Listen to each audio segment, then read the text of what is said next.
ఇష్టమైన నామములు మీ అందరికీ కూడా సమాధానం కలుగును. ఆమేన్. దేవునికి స్తోత్రం. దేవుని వాక్యాన్ని ధ్యానం చేద్దాం. యోబు గ్రంథం, యోబు 5:11 చదువు.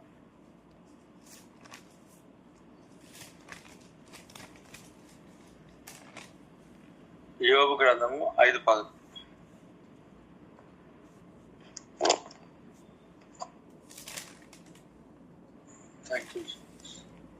అట్లో ఆయన దీనులను ఉన్నత స్థలంలో నుంచును, దుఃఖపడు వారిని క్షేమమునకు లేవనెత్తును. Praise the Lord. దేవుడికి మహిమ. ఇక్కడ దేవుని వాక్యంలో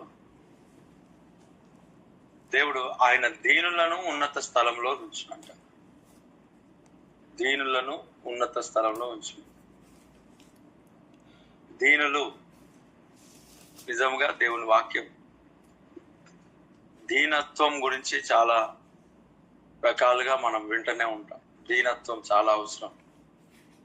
దేవుని వాక్యం సెలవిస్తా ఉన్నది దీనులను. దేవుడు ఉన్నత స్థలముల పైన ఎవరిని ఎక్కిస్తాడు అంటే దేవుడు ఎక్కిస్తాడు, ఉంచుతాడు. ఆయన వాక్యం చెబుతాడు, గర్విష్ఠులను సింహాసనం నుండి పారదోలి దేవుడు దీనులను ఎక్కిస్తానని వాగ్దానం చేశాడు. అక్కడ ఉన్నత స్థలంలో పైన ఎవరు ఉంటాడు అనంటే దీనులు,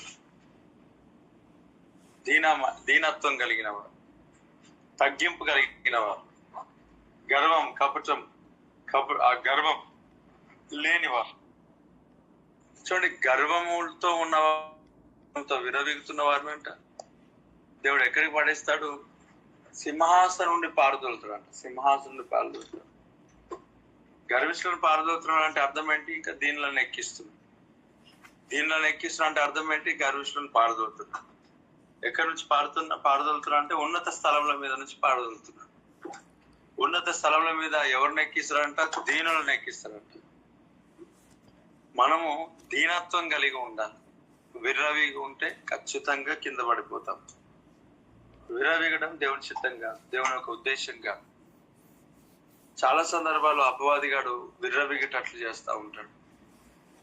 చాలా మందిని చూస్తాం, వారి జాబ్ని బట్టి, లేక వారికి ఉన్న ఆరోగ్యాన్ని బట్టి, వారికి ఉన్న బలాన్ని బట్టి, వారికి ఉన్న స్వస్థతను బట్టి, బ్యాక్గ్రౌండ్, అనేక రకాలుగా ఏ యొక్క దేంట్లో అయితే వారు అన్ని రకాలుగా బలము అన్నది ఉన్నప్పుడు ఖచ్చితంగా చాలా మంది విర్రవీగుతూ ఉంటారు. ఈ విర్రవీగుతున్న వారికి ఏం జరుగుతుంది అంటే దేవుడు ఉన్నత స్థలంలో నుంచి తీసేస్తాడు, తొలగిస్తాడు. కాబట్టి దేవుడిచ్చిన స్థానాన్ని, దేవుడిచ్చిన ఆశీర్వాదాన్ని కాపాడుకోవాలి. ఆయన దీనులను ఉన్నత స్థలములలో నుంచును. Praise the lord. చూడండి ప్రియులారా, దుఃఖపడు వారిని క్షేమమునకు లేవనెత్తు. Praise the Lord. కాబట్టి దీనత్వం మనం కలిగి ఉండాలి, దయాళుత్వం మనం కలిగి ఉండాలి, మంచితనం మనం కలిగి ఉండాలి. తగ్గింపు అనేది కావాలి. తగ్గింపు. దేవుడు తగ్గించుకున్న వారిని హెచ్చిస్తాడంట, హెచ్చించుకున్న వారిని తగ్గిస్తాడంట. కొంతమందికి ఏమీ ఉండదు, అనవసరంగా గర్వపడుతూ ఉంటారు. చాలా పరిచర్యలు సేవలో చాలా మంది జీవితాల్లో నేను చూస్తాను. వారికి ఇవ్వబడిన ప్రత్యేకమైన స్థానములను బట్టి, లేక దేవుడిచ్చిన పరిచర్యను బట్టి, లేక దేవుడిచ్చిన వరములను బట్టి చాలా మంది విర్రవీగుతూ ఉంటారు. విర్రవీగటము అనేది ఎలా తెలుస్తుంది అంటే అనేకులు వారికంటే తక్కువగా చూడటం. మనుషులు అనిపిస్తే తక్కువ చూడట్లేనా. అయితే ఈ తక్కువ చూస్తున్నారా లేదా అనే దానికి మనకు రుజువు ఎలా అంటే, ఒక వ్యక్తి మాట్లాడుతున్నప్పుడు, ఒక వ్యక్తి మనకు సలహాలు సూచనలు చెప్తా ఉన్నప్పుడు, ఒక వ్యక్తి మనకేదైనా కొన్ని విషయాల్లో తెలియజేయడానికి ప్రయత్నం చేస్తూ, కొన్ని పనులు, కొన్ని పరిచర్య విషయంలో ఏదైనా మాట్లాడుతుంటున్నప్పుడు